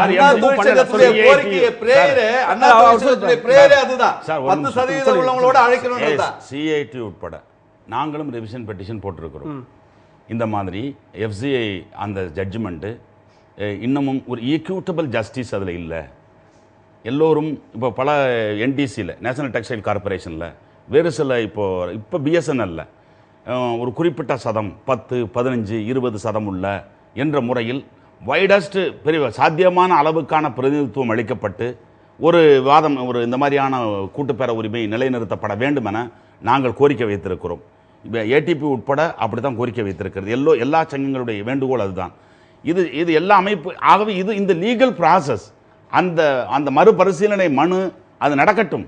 ஆனால் இப்பொழுது குறிப்பிட்ட இந்த பிரச்சனையை அரசு தலையிட்டு தீர்க்கிற விதத்தில் 1.5 வருடங்களாகியும் இவங்க பெட்டிஷன் ஏற்கனவே ஆகஸ்ட் மாதமே ஒரு 10,000 ஒவ்வொரு சங்கமாக போய் பெட்டிஷன் கொடுக்கறது அமைச்சரிடம். ஆக இவங்களுக்கு நல்ல அவகாசம் இருந்தது. இவர்கள் இது நல்ல ஹோம்ஒர்க் பண்ணி இருக்கும் பட்சம் தமிழகம் மக்கள் இவ்வளவு சிரமத்தை எதிர்கொண்டிருக்க மாட்டார்கள். இந்த தொழிலாளியும் இவ்வளவு பட்டினியில இவ்வளவு சிரமத்தை இன்னைக்கு எதிர்கொண்டிருக்க மாட்டாங்க. நிச்சயமாக இது குறித்து நம்ம தொடர்ந்து பேசலாம். தற்போது சிஐடியினுடைய தலைவராக இருக்கக்கூடிய எம்எல்ஏ சவுந்தரராஜன் இது குறித்து இந்த போராட்டம் குறித்து அறிவித்திருக்கக்கூடிய அந்த பேட்டியை பார்த்து விடலாம். ஆளும் கட்சியை சார்ந்தவர்கள், வெளிநபர்கள், புதிதாக வேலைக்கு எடுப்பதாக அவர்கள் ஏற்கனவே இன்டர்வியூ செய்திருக்கக்கூடியவர்கள், பயிற்சியற்றவர்கள் போன்றவர்களை எல்லாம் அழைத்து கொஞ்சம் பஸ்ஸுகளை ஸ்கெலிட்டன் சர்வீஸாக சின்ன அளவிலே இன்றைக்கு ஓட்டி கொண்டிருக்கிறார்கள். பஸ்ஸுகள் ஓடுகிறது என்கிற ஒரு தோற்றத்தை காட்ட வேண்டும் என்பதற்காக அவர்கள் அதை செய்து கொண்டிருக்கிறார்கள். பயிற்சியற்றவர்களை இன்றைக்கு அவர்கள் பயன்படுத்துவது மிகப்பெரிய அபாயகரமான விளையாட்டு என்பதையும் எங்களுடைய போராட்டக் குழு அரசுக்கும் பொதுமக்களுக்கும் சுட்டிக்காட்ட விரும்புகிறது. இந்த போராட்டத்தை முடிவுக்கு கொண்டு வர வேண்டுமானால் பேச்சுவார்த்தை கதவை திறக்க வேண்டுமே தவிர சிறை கதவுகளை அல்ல என்பதை அரசுக்கு நாங்கள் எச்சரிக்கையாக சொல்ல விரும்புகிறோம். இந்த போராட்டத்தை உடைப்பதற்கு அரசாங்கம் ஒரு அறிவிப்பு நேற்று கொடுத்திருக்கிறது. அந்த அறிவிப்பிலே ஏதோ இந்த 11 தொழிற்சங்கங்களுக்கு இடையே பிளவு இருப்பது போலவும் வேறுபாடு இருப்பது போலவும் அவர்கள் அதிலே ஒரு செய்தியை பரப்புகிறார்கள். இது பிரித்து ஆளும் சூழ்ச்சியை தவிர வேறொன்றுமில்லை. 11 சங்கங்களும் உருக்கு போல் ஒன்றாக தொழிலாளியின் கோரிக்கையை வென்றெடுக்கும் வரை ஓயமாட்டோம் என்று உறுதியாக நிற்கிறோம் என்பதை அரசுக்கு நாங்கள் தெரிவிக்க விரும்புகிறோம். இந்த போராட்டத்தில் அரசியல் சாயம் பூசுவதற்கும் அரசாங்கம் முடிவு செய்கிறது. இது ஏதோ திமுகவின் போராட்டம், திமுகவின் நோக்கத்திற்கு பண்ணுகிற போராட்டம் என்று சொல்லுகிறார்கள். இதிலே எல்லா தொழிற்சங்கங்களும் இணைந்து நடத்துகிற இந்த போராட்டத்திற்கு அரசியல் சாயம் பூசுவதும் ஏற்புடையதல்ல. அரசாங்கம் அதை கைவிட வேண்டும். 15 மாதங்கள் காத்திருந்த எங்களுடைய கோரிக்கை நிராகரிக்கப்பட்டதால் நாங்கள் இந்த போராட்டத்தில் இன்றைக்கு ஈடுபட்டிருக்கிறோம் என்பதால் பொதுமக்களுக்கு ஏற்பட்டிருக்கிற சிரமங்களுக்கு நாங்கள் வருந்துகிறோம். ஒரு பொறுப்புள்ள அரசு இந்த 11 தொழிற்சங்கங்களும் இணைந்து அவர்களுடைய தொழிற்சங்கத்தையும் இணைத்து இன்னும் இருக்கக்கூடிய தொழிற்சங்கத்தையும் கூப்பிட்டு பேசுவதற்கு நாங்கள் அனைவரும் சம்மதம் தெரிவித்து கையொப்பமிட்டு கொடுத்த பிறகும் பேச்சுவார்த்தைக்கு அழைக்காமல் இருக்கின்ற ஒரே ஒரு காரணத்தினால்தான் இந்த வேலை நிறுத்தம் தொடர்கிறதே தவிர இந்த தொழிற்சங்கங்கள் வேலை நிறுத்தம் செய்ய வேண்டிய வேறு எந்த அவசியமும் இல்லை. உடனடியாக பேச்சுவார்த்தைக்கு அரசு அழைக்க வேண்டும். அதுதான் உங்கள் முன்னால் அனைத்து தொழிற்சங்க தலைவர்களும் இன்று கூறியிருப்பதற்கு முக்கிய காரணம். ஏதோ ஒரு தொழிற்சங்கம் மட்டும் இந்த போராட்டத்தில் இருக்கின்றது, பாக்கி பேர்களெல்லாம் இதில் ஆர்வம் இல்லை என்ற ஒரு பொய்யான தகவலை சொன்னதனுடைய காரணத்தினால் அந்த ஒற்றுமையை கருதி அனைவரும் தங்களுடைய கருத்துக்களை பதிய வைத்திருக்கின்றார்கள். இதை வருத்தத்தோடு கவனிக்க வேண்டியவர்கள் ஆளுகின்ற முதல்வர் தான். அவர்தான் இந்த முடிவை எடுக்க வேண்டும். ரவிக்குமார் சார்ட்ட வைக்க விரும்புகிறேன். நீங்கள் சொன்னீங்க பேச்சுவார்த்தை நடைபெற்றது அப்படின்றது. சார் சொன்னார் அது வந்து அங்கீகரிக்கப்பட்ட நபர்களோடு நடைபெறவில்லை அப்படின்ற மாதிரியான அதிகாரம் கொடுக்கப்பட்ட நபர்களோடு நடைபெறவில்லை, அங்கீகரிக்கப்பட்டதை விட அதிகாரம் கொடுக்கப்பட்ட நபர்களோடு நடைபெறவில்லை அப்படின்னாரு. அதே கருத்தை தான் தற்போது பேட்டி கொடுத்தவர்களும் கூட சொல்லியிருந்தாங்க. அப்போ பேச்சுவார்த்தை நாங்கள் யார் கூட நடத்துகிறோம் அப்படின்ற ஒரு விஷயம் இருக்குது. நீங்கள் யாரோ ஒருத்தரோட நடத்துங்க, ஆனால் எதாக இருந்தாலும் கேட்டு சொல்கிறோம்னு சொல்லக்கூடிய அந்த நபர்களோடு எப்படி பேச்சுவார்த்தை நடத்த முடியும் அப்படின்ற கேள்வி தான் அவங்க முன் வச்சிருக்காங்க. அப்போ இந்த பேச்சுவார்த்தை அப்படின்றது ஒரு கண் துடைப்பு நாடகமாக நாங்கள் பார்க்க வேண்டியிருக்கிறதா? இல்லை அப்படி இல்லை. அதாவது நீங்கள் சொல்கிறீங்க, அதாவது அங்கீகரிக்கப்பட்ட நபர் ஒரு இது வந்து it's not a play ground. இது வந்து ஒரு அரசு சார்பாக பேசுகிறார்கள். இப்போ நீதிமன்றத்தில் ஒரு அட்வொகேட் ஜெனரலோ இல்லை அட்டார்னி ஜெனரலோ ஒரு நீதிமன்றத்தில் நீதிபதியிடம் முறையிடும்போது ஏதாவது ஒரு வார்த்தை அவருடைய நாக்கிலிருந்து வந்து விட்டாலே that amounts to binding the state. அதாவது அவர் என்ன சொல்கிறாரோ அது அரசு சார்பாக சொல்லப்பட்டதாக எடுத்துக்கொள்ளப்பட்டு அதன் அடிப்படையில் தீர்ப்பு வழங்கப்படலாம். இது வந்து மிக ஒரு டேஞ்சரஸான ஒரு இடம். அது மாதிரி ஒரு தமிழகத்தின் சார்பாக யாரோ ஒரு தேர்ட் பார்ட்டியை வந்து அவர்களுக்கு ஒருவேளை அவர்கள் முடிவெடுக்கும் அதிகாரம் இல்லாமல் இருந்து அவர் சொல்கிறாங்க. பட் அவங்களை அமிச்சாங்கன்னா அவங்களோட இது பரிசீலனை பண்ணி இது ரெண்டும் கரெக்டு தான், இது ஓகே அப்படின்னு சொல்கிறது அதை ஏற்றுக்கொள்ளக்கூடிய அளவில் இருக்கும்போது ஏற்றுக்கொள்வது தயாராக தான் நாங்கள் இருக்கிறோம். நீங்கள் வந்து அவர் சொன்ன மாதிரி அவர் வந்து சவுந்தரராஜன் சார் வந்து ரொம்ப கிளவராக இந்த நீதிமன்ற வழக்கை பற்றி அங்கே சொல்ல, இன்னொரு தலைவர் சொல்லும்போது கூட நீங்கள் வந்து தற்போது வந்து எங்களுக்கு வந்து பேச்சுவார்த்தை நடத்தவில்லை, இது ஒன்றுதான் காரணம், அதனால தான் நாங்கள் வந்து இந்த போராட்டத்தை நடத்தினோம், இதில் வந்து பொதுமக்களுக்கு இடையூறு இருக்குது. ரெண்டாவது இன்னொன்று வந்து டேஞ்சரஸ் சொல்கிறேன். இது மாதிரி வந்து இவங்க வந்து இப்போ தான் எல்லாருமே ஒரு காலத்தில் வந்து ஆரம்ப கட்டத்தில் இருந்தால் வளர்ச்சி அடைந்து நல்ல ஒரு எக்ஸ்பீரியன்ஸ் மேனாக வருவாங்க, எடுத்ததுமே எக்ஸ்பீரியன்ஸ் மேனாக முடியாது. அதனால் இந்த சூழ்நிலையை நாங்கள் நிச்சயமாக மக்களுக்கு உதவி செய்ய வேண்டிய அரசின் கடமை. அந்த கடமை ஆற்றுவதற்கு எங்களிடம் உள்ளவர்கள் அவர்கள் பயிற்சி பெற்றவர்கள், பயிற்சி அங்கீகரிக்கப்பட்டவர்கள், தற்போது அவர்களை வச்சு நம்ம இயக்கலாம். இவங்க பேச்சுவார்த்தைக்கு நாங்கள் தயார் தான். இவங்க நினைக்க மாதிரி ஓவராக ஷட் பண்ணல. இவங்க வந்து நீங்கள் கேட்ட ஆரம்பத்திலே சரியாக அந்திரிதாசிட்ட கேட்டீங்க, சார்கிட்ட கேட்டீங்க. இன்னைக்கு வந்து சொல்கிறத வந்து நீங்கள் ஏன் முன்னாடியே வச்சுங்க, அதுக்கு விளக்கம் வந்து விடுப்பு கொடுத்தாங்க, அது வந்து விடுப்பு வந்து சாங்ஷன் ஆகாது, அது வந்து லாஸ் ஆஃப் பேல தான் ஆகும் அப்படின்ற விளக்கம் வந்து ஏற்றுக்கொள்ள முடியாது. இல்லை, நீங்கள் சொல்கிறது வந்து மக்கள் வந்து ப்ரிப்பேர்டாக இருப்பாங்க, இல்லை அரசும் ஒரு ப்ரிப்பரேஷனாக இருக்கணும். நாங்கள் வந்து உங்களை வந்து ஒட்டுமொத்த நசுக்கல. நீங்கள் சொல்கிற சிறை கதவுகளை திறக்க வேண்டாம், நீங்கள் வந்து இந்த கதவை திறங்க, நாங்கள் always we are ready. Public welfare லார்ஜஸ்ட்டாக நாங்கள் பார்ப்போம். நீங்கள் தொழிற்சாலை அதுக்கப்புறம் எங்களை எல்லா தொழிலாளர்களும் எங்களுக்கு தேவை. இந்த தொழிலாளர் தேவையில்லை, இந்த தொழிலாளர் தேவை என்பதெல்லாம் இல்லை. பப்ளிக் வெல்ஃபேர் லார்ஜஸ்டா பாருங்க, யாரும் மறுக்கல. அதுக்காக வழி கடத்தேங்காய் எடுத்து வழிப்புள்ளியார் கிடைக்கூடாது. எங்களுடைய 4000 பணம் GPF பணம் அதிலே முடக்கப்பட்டிருக்கிறது. டீசல் முடிஞ்ச 5400 ரூபாய் அதில் முடக்கப்பட்டிருக்கிறது. அதுல எங்களுடைய வெல்ஃபேர் 15 சார்ட்டர் ஆஃப் டிமாண்ட்ஸ்ல 15 கோரிக்கைகள் கொடுத்துருக்கிறோம். அதுக்காக நீங்க ஏதாவது எல்லாத்தையும் அவசியம் இல்ல. அந்த கோரிக்கை பத்தி ஒரே ஒரு கேள்வி நான் இல்ல, நேற்று வந்து திடீர் போராட்டம் தமிழகமே ஸ்தம்பித்தது அப்படின்றதுல மாற்று கருத்து கிடையாது. ஆனா இன்னைக்கு பெரும்பாலான இடங்கள்ல நகர்ப்புறங்கள்ல பேருந்துகள் ஓடுகிறது. இப்போ ஐயா சொன்ன மாதிரி இளம் வயது குறிப்பாக இப்பதான் பணிக்கு சேர்ந்தவங்க எல்லாம் ஓட்ட வைக்கிறாங்க அப்படின்னு சொன்னார். இருந்தாலும் இந்த மாற்று ஏற்பாடுகள் அப்படின்றது மக்களுக்கு வந்து பயனுள்ளதாக இருக்கிறது. அப்போ மக்களுடைய ஆதரவு அப்படின்றது நேற்று தொழிலாளர்கள் மீது மக்களுக்கு ஒரு ஒரு வெறுப்பு ஒரு விரக்தி இருந்தது. இன்றைக்கு மக்களுடைய எண்ணம் அப்படின்றது அரசுக்கு ஆதரவாக மாறி இருக்கிறது. அப்ப இந்த ரெண்டு விஷயத்தை எப்படி பார்க்க வேண்டியிருக்கிறது? இந்த மாற்று ஏற்பாடுகள் அப்படின்றது எவ்வளவு காலம் நீடிக்கும்னு நினைக்கிறீங்க? மாற்று ஏற்பாடு மக்களுக்கு பயனளிக்காது. அவர்கள் பயிற்சி இல்லாதவர்கள். மக்களின் உயிரை காப்பாற்ற வேண்டுமென்றால் உடனடியாக பிரச்சனையை பேசி தீர்த்து அனுபவமும் பயிற்சியும் ரோடுடைய தன்மையும் அல்லது வெஹிக்கிளுடைய தன்மையும் அறிந்த இந்த தொழிலாளிகள் என்ன ஒரு வண்டி ஆயில் முடிந்த வண்டிகள் 3 வருடம் எஸ்சிடிசிக்கு ஆயில் முடிந்து போகிறது சட்டப்பூர்வமாக மெக்கானிக்கல் இன்ஜினியரிங் டிசைன் பிரகாரமே 6 வருடம் நமது வண்டிகளுக்கு ஆயில் முடிந்து விடுகிறது. ஆயில் முடிந்த வண்டிகள் 10,000 வண்டிகள் ஓடிக்கொண்டிருக்கின்றன. அந்த வண்டிகளின் போக்கு அறிந்தவன் இந்த தொழிலாளி தான், எங்கள் தொழிலாளி தான்.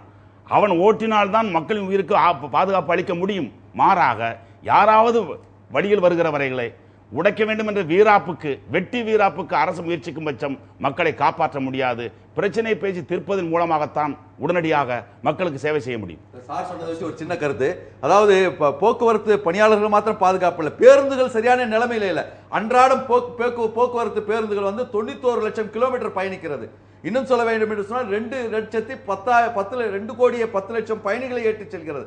ஆனா அந்த போக்குவரத்து பேருந்துகளுடைய நிலைமை என்னன்னு சொன்னா, டயரு கிழிஞ்சு போச்சு, கியரு உடஞ்சி போச்சு, டிஜிட்டல் பேனரு அவிஞ்சு போச்சு, அந்த டிக்கெட் கிடைக்கிற மிஷின் ஃபியூஸ் போயிடுச்சு, ஆட்டோமேட்டிக் டோரு தேஞ்சு போச்சு. இந்த நிலைமையிலே தான் இருக்குது. அதுக்கு பராமரிப்பு பணிகள் கூட செய்யப்படவில்லை. எல்லாம் பழைய பேர். இல்ல நான் இன்னொன்னு நீங்க இந்த வாதத்தை வைக்கிறீங்க. ஆனா நீங்க வந்து ஒரு 22க்கும் மேற்பட்ட கோரிக்கைகளோட இன்னைக்கு பேச்சுவார்த்தை நடத்தணும் அப்படின்றீங்க. அதுல இந்த பேருந்துகள் பற்றி மக்களுடைய பாதுகாப்பு பற்றி உங்களை தவிர்த்து தொழிலாளர் தவிர்த்து என்னென்ன கோரிக்கைகள் இருக்கு? கோரிக்கைகள் அதுவும் இருக்குது. சொல்லுங்க. பேருந்துகளுடைய நிலைமை சரியில்லை என்பது மாத்திரமல்ல, பணியாளர்களுடைய நிலைமை மாத்திரம் பேருந்துகள் சரியில்லைன்றதுக்காக இதுக்காக சொல்றோம். ஆக இவ்வளவு கோடி 4000 கோடி வந்து டிஏலையும் வந்து கிராட்டிட்டிலையும் பிஎஃப்லையும் மீந்து இருக்குல்ல. 6 ஒரு லிட்டருக்கு 6 ரூபாய் 60 காசு குறைஞ்சிருக்கல, 5400 ரூபாய் வந்துருக்கல. இதுல தொழிலாளிகளுக்கு செய்யுங்க. பேருந்துகளை நன்னிலைமை ஒரு பேருந்து சொன்னா ஒரு 6 லட்சம் கிலோமீட்டர் போனா அதுக்கப்புறம் அது அவுட் ஆஃப் ஆர்டர், அதுக்கு பிறகு புது பேருந்துகள் வரணும். ஆனா இன்னைக்கும் 10 லட்சம் கிலோமீட்டர் போன வண்டிகளை வைத்துக் கொண்டு அதே தேய்ந்து போன லாடங்களை வைத்துக் கொண்டு ஓட்டுகின்ற வண்டியை போல கட்டை வண்டியை போல இன்னைக்கு ஓடிக்கொண்டிருக்கின்ற காரணத்தால் பொதுமக்களுக்கு மிகப்பெரிய விபத்துக்கள் ஏற்படுவதற்கு வாய்ப்பு இருக்கிறது. நீங்க கூட பாத்தீங்கன்னா திருவண்ணாமலையில இந்த போராட்டம் நடந்துட்டு இருக்கும் போது போக்குவரத்து தொழிலாளர்கள் உட்கார்ந்து இருக்கும் போது பெரிய வந்து பிரேக் பிடிக்காம ஒரு 6 பேர் பெரிய கிரீவஸ் இன்ஜரி வந்து ஆஸ்பத்திரியில் கிடக்கிறாங்க. அந்த நிலைமையில் தான் பேருந்துகள் இருக்கிறது. ஆக பொதுமக்கள் நன்மையை கருதிதான் அதையும் நாங்கள் கோரிக்கையாக வைத்திருக்கிறோம். அது குறித்து பேசலாம். ஒரே ஒரு கேள்வி நான் இப்போ ரவிக்குமார் சார் வச்சுக்கிறேன். இதற்கு முன்பு நடைபெற்ற அந்த போராட்டம், கடந்த ஆட்சியில் நடைபெற்ற போராட்டத்தின் போது இந்த சம்பவம் மூலமாக 50க்கும் மேற்பட்டவங்க உயிரிழந்தாங்க. அது எதிர்பாராத விபத்தாக இருந்தாலும் கூட அந்த விபத்தை ஏற்படுத்திய ஓட்டுநர் கொடுத்தது எனக்கு ரெஸ்டே கொடுக்கல, கண்டினியூஸாக நான் 3 நாள் ஒர்க் பண்ணுறேன், என்னால் என்ன பண்ண முடியும் அப்படின்ற ஒரு வாதத்தை வச்சாரு. இது எல்லாருக்குமே தெரியும். இப்போ இருக்கக்கூடிய இந்த பணியாளர்கள் வச்சு நீங்கள் ஒரு மாற்று ஏற்பாடு, ஏன்னா ஒரு பஸ் அப்படின்னா வந்து ஷிஃப்ட் படி கண்டக்டர் டிரைவர் வரணும், குறிப்பாக கண்டக்டரோட டிரைவர்கள் வந்து தூக்கம் அப்படின்ற பல விஷயங்கள். நீங்கள் எவ்வளோ நாள் இதை வந்து மெயின்டைன் பண்ண முடியும்? இவங்களை பேச்சுவார்த்தை கிடைத்து அடுத்த கட்ட நடவடிக்கை நடத்தாமல் இருக்கக்கூடிய தொழிலாளர்கள் வச்சு எவ்வளோ நாள் நீங்கள் வந்து ஒரு இடர்பாடு இல்லாமல் போக்குவரத்தை மக்களுக்கு சீர்படுத்தி கொடுக்க முடியும்னு நினைக்கிறேன். எங்களோட நோக்கம் வந்து இதை கண்டினியூ பண்ணோம் அப்படின்னா இல்லை, சுமூகமான ஒரு நிலைமையை கொண்டு வந்து இதை உடனடியாக சரி செய்யணுன்றது தான் நோக்கம். பட் அது வந்து முறையான நீதிமன்ற வழக்கு இருக்கிறதுனால எங்களுக்கு நாங்கள் சொல்கிறோம் அதை. பட் நீங்கள் நீதிமன்றத்தின் பார்வையிலேருந்து பார்க்கும்போது நாங்கள் ஏதாவது ஒரு முடிவு எடுத்து அது அங்கே வந்து நீங்கள் எடுத்தீங்கன்னு கேட்கக்கூடாதுன்றதுனால அது கலந்து ஆலோசித்து தான் முடிவெடுக்க வேண்டும் தான் எங்களுடைய எண்ணம். யாருக்குமே இந்த இவங்களை வச்சு பண்ணணும், இவங்களை வந்து நீதிமன்றத்தில் நீங்கள் ஒரு தெளிவு கேட்டு ஒரு பெட்டிஷன் நிச்சயமா அதுதான் சொல்ல வரேன். தேவைப்படும் பட்சத்தில் உடனடியாக நீதிமன்றத்தை நாங்களே அதிகபட்ச தேவை ஏற்பட்டிருக்கிறது, உடனடியாக அதனால உடனடியாக நீதிமன்றத்தை அணுகுவதற்கு நாங்கள் தயாராகி கொண்டு இல்ல பெரும்பான்மை உள்ளவங்க தான் அங்கீகரிக்கப்பட்ட தேர்தல் நீதிமன்றம் சொல்லிடுச்சு. அது உயர் நீதிமன்றத்துடைய நீதிபதியுடைய மேற்பார்வையில் நடந்தது. இதுவரையிலும் வேற தேர்தல் நடக்கல அப்படின்னு சொன்னா அந்த பழைய பாடி தான் இருக்குது.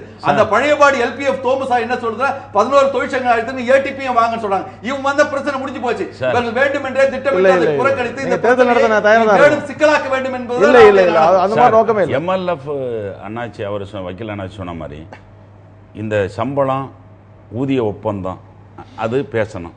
இவர் சொல்கிற ஆர்குமெண்ட் ஒரு வழக்கு நீதிமன்றம் தடையாக இல்லை என்பது எனது வாதம். எப்பொழுதுமே நான் உறுதியாக இருக்கிறேன். அரசு பேச முடியும், நீதிமன்றத்திடம் அதற்கான ரேட்டிஃபிகேஷன் வாங்க முடியும் என்பது எனது வாதம். ஆனாலும் அது அல்ல, நான் அந்த பிரச்சனையை விடுங்க. டிஏ கொடுப்பதற்கு நீதிமன்றம் எங்கே? டிஏ 4500 கோடி ரூபாயை நீங்கள் புழக்கிக் கொள்ள தொழிலாளியுடைய கிராஜுவிட்டி பணத்தை, அவனுக்கு ஓய்வு பெறுகிற காலத்தில் அவனுக்கு கொடுக்க வேண்டிய பணத்தை நீங்கள் வைத்துக்கொண்டு அவனுக்கு இந்த கோபத்தை உருவாக்க எங்கே நீதிமன்றம் வந்தது?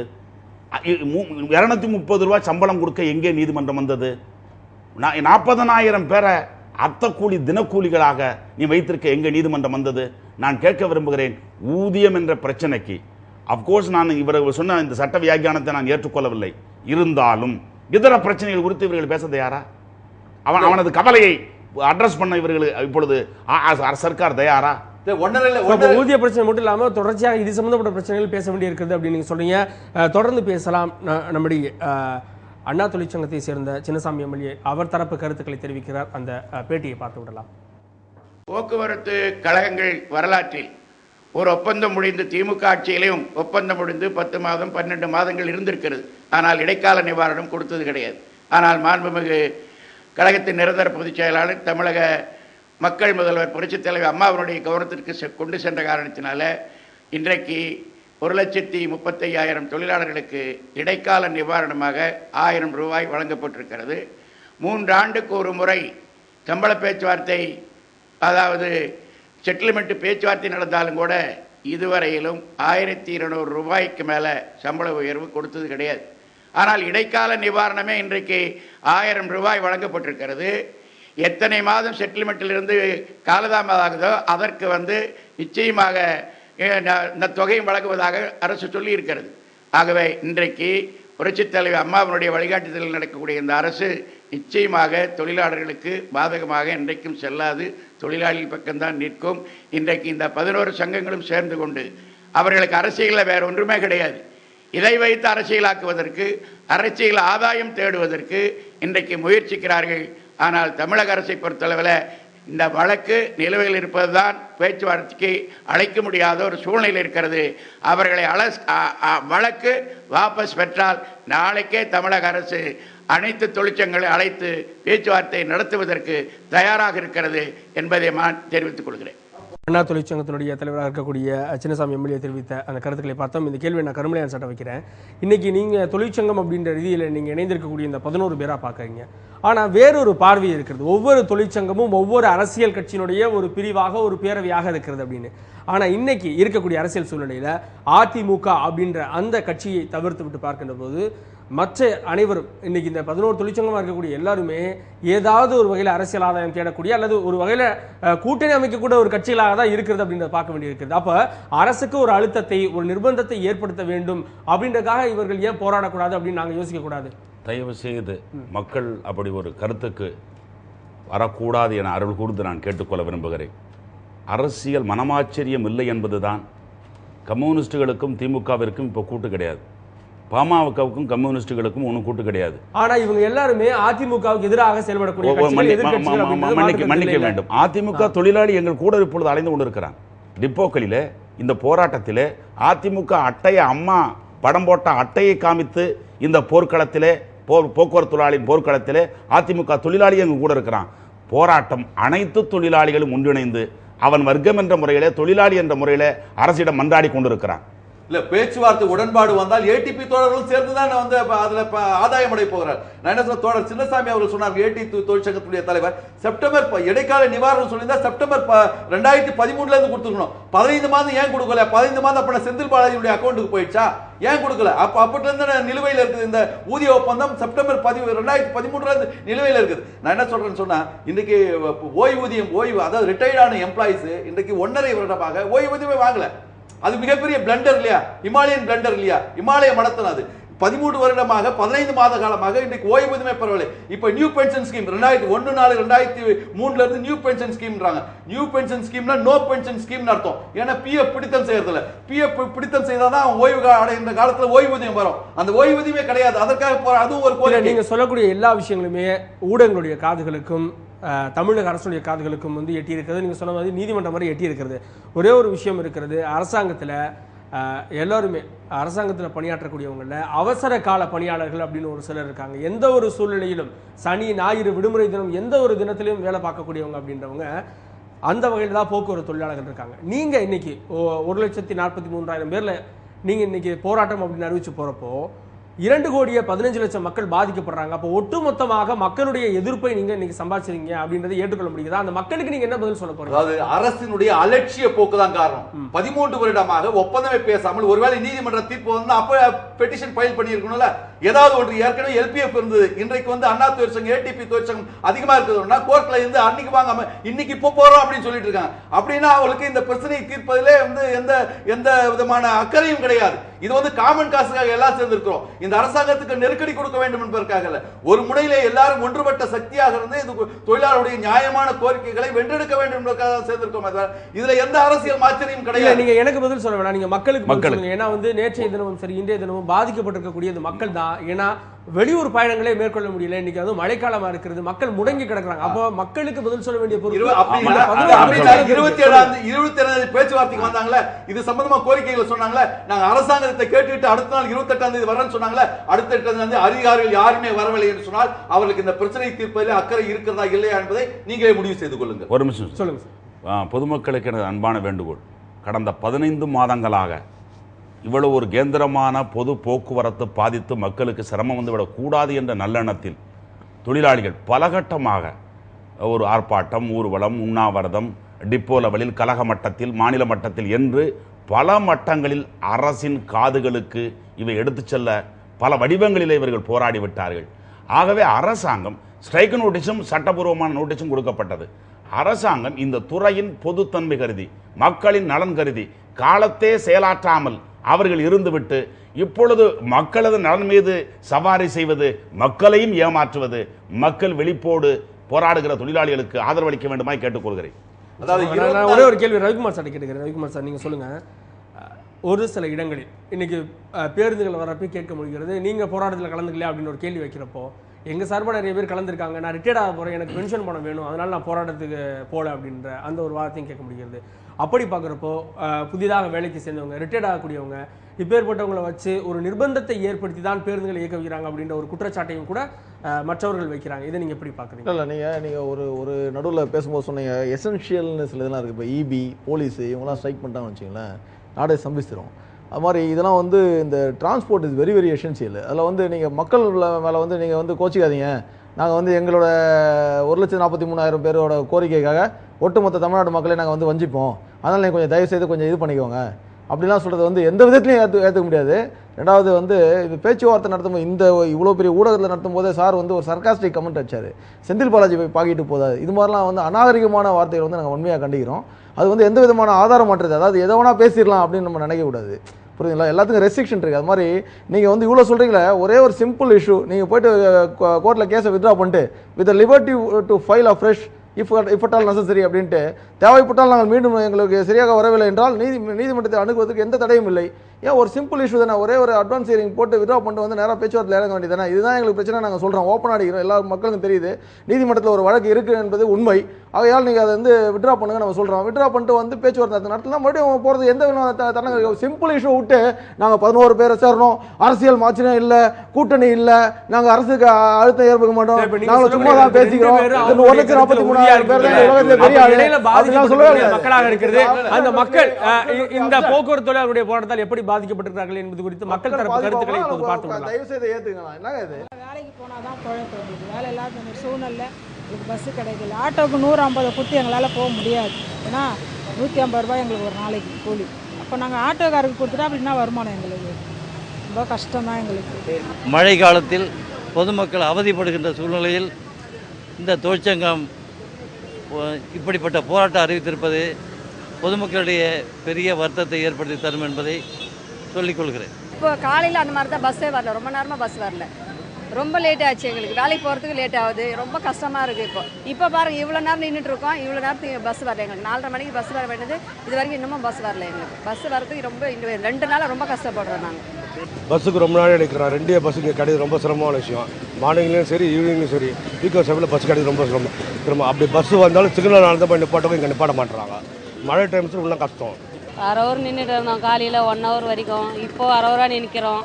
ஒரு பஸ்ஸும் வந்து படல. வேலைக்கு போகிறதெல்லாம் ரொம்ப கஷ்டமாக இருக்குது. இந்த கேள்வியை வந்து நான் கருமலை சார்ட்ட வைக்கணும்னு நினைக்கிறேன். சார், இப்போது நகர்ப்புறத்தில், அதுவும் சென்னையின் மிக முக்கியமான நகர்பகுதியாக இருக்கக்கூடிய அண்ணா சாலையில் எடுத்த மக்களுடைய பேட்டி, சென்னை நகர்ப்புறத்தில் இது மாதிரியான ஒரு சூழல் அப்படின்னா கிராமப்புறங்களில் சூழல் அப்படின்றது எப்படி இருக்கிறது? கிராமப்புறங்களில் பேருந்துகள் ஓடுதா? கிராமப்புறங்களில் பேருந்துகள் இயக்கப்படுவதில்லை இப்பொழுது. ஏறத்தாழ 70% 80% வேலை நிறுத்தம் நடக்கிறது. விரைந்து சர்க்கார் பேச வேண்டும். நான் மக்களுக்கு சொல்லிக்கொள்ள விரும்புகிறேன், மக்களின் கிராமப்புற பொருள்களுக்கும் அவர்களது விலை பண்டங்களுக்கும் நல்ல விலையை உருவாக்கியவன் இந்த போக்குவரத்து தொழிலாளி. அவன் நகரங்களுக்கு எடுத்து சென்றவன், எம்டி அடித்து வந்தவன், அவர்களை சுமந்தவன், அவர்கள் எப்பொழுதுமே பிரியம் காட்டியவன். அந்த கிராமப்புறத்தில் குண்டு ஒளி ரோடுகளுக்கெல்லாம் நான் மக்களுக்கு வேண்டுகோள், உங்களுக்காக சேவை செய்வன் தான் சேவகன்தான் போக்குவரத்து தொழிலாளி. இந்த சிரமத்திற்கு அரசு காரணம்.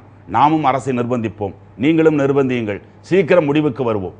இந்த நேரத்தில் ஒரு மிக முக்கியமான செய்தி இருக்கிறது, அதை நான் சொல்லிக்க விருப்பப்படுறேன். தற்போது இந்த போராட்டத்திற்கு பிறகு நேற்று முதலமைச்சர் பேச்சுவார்த்தை நடத்தினார். தற்போது முதலமைச்சர் ஓ பன்னீர்செல்வம் ஒரு அறிக்கை வெளியிட்டிருக்கிறார். அதில் தமிழகத்தில் இன்று 70% பேருந்துகள் இயங்கின என்றும் நாளை முதல் அனைத்து பேருந்துகளும் இயங்கும் என்கின்ற ஒரு அறிவிப்பை வெளியிட்டிருக்கிறார். அவர் திமுக தலைவர் கருணாநிதிக்கு ஒரு கேள்வியும் விடுத்திருக்கிறார். நீதிமன்றத்திலே பேச்சுவார்த்தை குறித்த வழக்கு, ஊதிய உயர்வு தொடர்பான அந்த வழக்கு என்பது நிலுவையில் இருக்கும்போது எப்படி பேச்சுவார்த்தை நடத்த முடியும் என்பதற்கு நீங்களே பதில் சொல்லுங்கள் என்று திமுக தலைவர் கருணாநிதிக்கும் ஒரு கேள்வியை விடுத்திருக்கிறார் தமிழக முதலமைச்சர் ஓ பன்னீர்செல்வம். சரி, சொல்லுங்க. இப்போ நம்மளுடைய விஷயங்கள் எல்லாம் போக அவர் சொன்ன அதே ஸ்டாண்ட், இன்னைக்கு சின்னசாமி சொன்ன அதே ஸ்டாண்ட் தான் முதலமைச்சர் வரையும் சொல்லக்கூடிய ஒரே விஷயமா இருக்கிறது. அப்போ அவங்க தரப்புல எல்லாமே கிளியரா இருக்காங்க. அந்த கேஸ் முடியணும் அப்படின்றதுல ஒருவேளை கேஸ் முடிய காலதாமதம் ஏற்பட்டால் அதுவரை போராட்டம் தொடருமா, இல்லை இடைக்காலமா வேறு ஏதாவது இல்லை பேச்சுவார்த்தை மாதிரி இடைக்காலமா கொடுக்குறோம் அப்படின்ற மாதிரியான விஷயங்கள்ல அரசு ஈடுபட்டால் போராட்டத்தை விலக்கிக் கொள்வதற்கு வாய்ப்பு இருக்கிறது? நீங்க சொல்ற கேள்விக்கு பதில் சொல்றதுக்கு முன்னாடி நம்முடைய பொதுமக்கள் அவர்கள் சொல்லார்கள், அவருடைய கஷ்டத்திலே நாங்களும் உணர்கிறோம், நாங்களும் பங்குகிறோம், நாங்களும் அதை பார்ட் அண்ட் பார்சல் தான், பொதுமக்களுடைய இதில் பார்சல் தான். நான் என்ன சொல்கிறேன்னா, வேலை நிறுத்தம் என்று திடீரென்று வந்ததல்ல. நவம்பர் 24ஆம் தேதி நவம்பர் மாதம் வேலை நிறுத்த ஆயுத்த மாநாடு போட்டோம். அப்பொழுதாவது சுதாகரித்திருக்கலாம் இந்த அரசு. அதற்கு பிறகு டிசம்பர் 2ஆம் தேதி திருச்சியிலே மாபெரும் பேரணி, கிட்டத்தட்ட 25,000 தொழிலாளர்களிலே பங்கு கொண்டார்கள். அப்பொழுதாவது சுதாகரித்திருக்கலாம். அதுக்கு பிறகு 5ஆம் தேதி நோட்டீஸ் கொடுக்கிறோம். ஆகவே திடீரென்று நேற்றைக்கு முன்தான் வந்தது அல்ல. ஆகவே பொதுமக்கள் இடைஞ்சல் ஏற்படுத்தினார் என்று சொன்னால் அதுக்கு முழு பொறுப்பும் கடமையும் பொறுப்பும் இந்த அரசாங்கத்துக்கு உரியதுதான். ஆக அந்த வகையிலே எடுத்துக்கொள்ள வேண்டும். இவர் சொன்னார் பஸ் ஏறிப்போமா, பஸ் அடிப்போமான்னு. ஏன் நீதிமன்ற தீர்ப்பு வரும்போது செப்டம்பர் 27 நீங்க அடிக்கல? நீங்க எத்தனை அன்றைக்கு ஒரு நாள் மாத்திரம் கிட்டத்தட்ட 15 பேருந்துகள் உடைக்கப்பட்டன. அதை பத்தி நீங்க பேசக்கூடாது. வழக்குகள் போடுங்க. நீங்க பஸ் ஓடிக்கிறத பத்தி நீங்க பேசக்கூடாது. அப்புறம் தர்மபுரியில நீங்க எரிச்சதை பத்தி நாங்க பேச வேண்டியது நினைக்கிறேன். இல்ல நான் ஒரு கேள்வி நான் கருமலையான் சார் வைக்கணும்னு விரும்புறேன். இப்போ முதலமைச்சரே சொல்லியிருக்கக்கூடிய சார் தொடர்ந்து பேசலாம். முதலமைச்சர் சொல்லியிருக்கக்கூடிய இந்த அறிவிப்புக்கு அப்புறமா நல்லா பாருங்க, நேற்று பேருந்துகளே இல்லை, இன்னைக்கு 70% பேருந்துகள் இயங்குச்சு அப்படின்னு சொல்லி அரசு வந்து ஒரு அதிகாரப்பூர்வ அறிவிப்பை வெளியிட்டிருக்கிறது. நாளை முழுவதுமாக இயங்கும் அப்படின்னா நீங்க சொல்றீங்க ஒரு புறம் போராட்டம், இன்னொரு புறம் பேருந்துகள் இயங்கிட்டு இருக்கிறது. அப்போ உங்க போராட்டம் எப்படி வெற்றிகரமாக அமையும்? நேற்று ஒரு நாள் போராட்டம் வெற்றிகரமாக அமைந்தது, இப்போ நாளாக உங்க போராட்டம் நீர்த்து போயிட்டு இருக்குன்னு சொல்லலாமா? இல்லை, போராட்டம் வலுப்பெற்று இருக்கிறது. அவர் பதறி யாரையோ ஒருத்தரை எங்கோ ஒரு கார்னரை, ஒரு குவார்ட்டர்ஸை ப்ளீஸ் பண்ணுவதற்காக அவர் அறிவிக்கிறார். ஜனங்கள் பார்த்து கொண்டிருக்கிறார்கள் போராட்டம் வெற்றியா தோல்வியா என. அவர்களது அசௌகரியங்களை ஜனங்கள் பேசிக் கொண்டிருக்கிறார்கள். பேருந்துகள் இயங்கவில்லை, வரவில்லை என. ஆகவே முதலமைச்சரின் அறிக்கையை மறுத்து சொல்பவர்கள் பொதுமக்களின் துன்ப துயரங்களிலிருந்து அவர் உணர முடியும். போக்குவரத்து சீராகவில்லை, நாளையும் சீர்படுத்த முடியாது. அரசாங்கம் நல்ல கவர்னன்ஸ், நல்லாட்சி என்ற முறையிலே இறங்கி வந்து இதற்கான வழிமுறைகளை பேசினால் இவர்கள் நாளைய தினம் மறுபரிசீலிக்க தயார் என சொல்கிறார்கள். இந்த சட்டபூர்வமான டெக்னிக்கல் லீகலாரிட்டிஸ் எல்லாம் அப்புறம் ஒர்க் அவுட் பண்ணுவோம், வாருங்கள், நான் ஒரு குழு அமைக்கிறேன், நாம பேசலாம், அதில் 1 இன்னது 2 இன்னது என்று இந்த ப்ராசஸ் துவங்கினாலே தொழிலாளிகள் திருப்தி அடைந்து சரி நம்ம அரசாங்கம் பரிவோடு பேச ஆரம்பிக்கிறது, நாம் அடுத்து இன்னது என்று நாளைய காலையில் இதுக்கு முடிவுக்கு வர முடியும் சார். அரசாங்கம் ஒரு அப்பட்டமான பாலிடிக்ஸை இதில் ஏதோ பண்ண விரும்புகிறது. அதாவது ஒரு நாட்டினுடைய எல்லை பிரச்சனையே பேசி தீர்க்கப்படுகிறது. இது ஒன்றும் பெரிய பிரச்சனையே இல்லை. நாளைக்கே பேச்சுவார்த்தை எல்லா தொழிற்சங்கம் நடத்தால் இந்த பிரச்சனைக்கு முற்றுப்புள்ளி. ஆக முற்றுப்புள்ளி காண இந்த அரசு விரும்புகிறதா இல்லையா என்பதை அவர்கள் தான் தெரிவிக்க வேண்டும். வழக்கு வாபஸ் பண்றது என்ன தப்பு இருக்கு? இல்ல நீங்க வழக்கு அப்படின்ற ஒரு விஷயம் சொல்றீங்க. ஆனா அவங்க தரப்புல நிறைய வாதங்கள் அப்படின்றது வைக்கப்படுது. உங்கள் தரப்புல நீங்க சொல்றீங்க இந்த வழக்கு ஒண்ணுதான் வாபஸ் பண்ணிட்டு வர சொல்லுங்க. வாபஸ் வாங்கிட்டா எங்களுக்கு என்ன கேரண்டி? எழுத்து மூலமா இல்ல இப்போ அவங்களுடைய நிலைப்பாட்டிலே உறுதியா இருக்காங்க, உங்களுடைய நிலைப்பாட்டிலே உறுதியா இருக்கீங்க. இல்ல மீண்டும் தொடர்பதற்கு எந்த விதமான தடையும் இல்லை. இல்ல இங்க பாருங்க அவங்களுடைய